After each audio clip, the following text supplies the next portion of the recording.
સૌથી પહેલાં તો એક વાત, પોતે પણ અમરેલીથી રાજકોટ ચૂંટણી લડવા આવ્યા. હરમે દીવા સ્વપ્નમાં રાચતા એમના સાથીઓ અને એ તેઓ શ્રી ફક્ત ને ફક્ત દીવા સ્વપ્નમાં રાચે છે.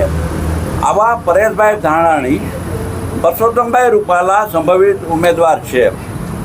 મને લાગે છે કે એઓ કઈ રીતે આ કહી શક્યા. ગઈકાલે સત્તાવાર રીતે રાજકોટના પ્રજાજનોની ઉપસ્થિતિમાં ભારતીય જનતા પક્ષે જે રીતે ચૂંટણીનું ઉમેદવારી પત્રક પરસોત્તમભાઈએ રજૂ કર્યું, આનાથી વધુ જવાબ પરેશભાઈ ધાનાણીને કયો જોઈએ? અરે ભાઈ, સંભવિત બધું તમારી કોંગ્રેસમાં હોય, તમારે સોનિયા ગાંધી સંભવિત યુપીના ચેરમેન હોય, તમારે મનમોહનસિંહજી સંભવિત વડાપ્રધાન હોય, પાવર સોનિયા ગાંધી ભોગવતા હોય, રાહુલ ગાંધી સંભવિત રાષ્ટ્રીય અધ્યક્ષ હોય. એક પછી એક કામ કહી શકીએ કે સંભવિત યાદી લાંબી થાય એવું છે. મારે એટલું જ કહેવું છે કે પરેશભાઈ, દીવા સ્વપ્નમાં રાચવાનું બંધ કરી દો.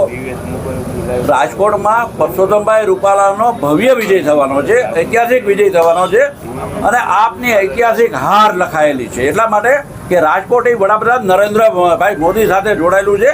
નરેન્દ્રભાઈના દિલમાં રાજકોટ વસે છે, રાજકોટવાસીઓના દિલમાં નરેન્દ્રભાઈ વસે છે.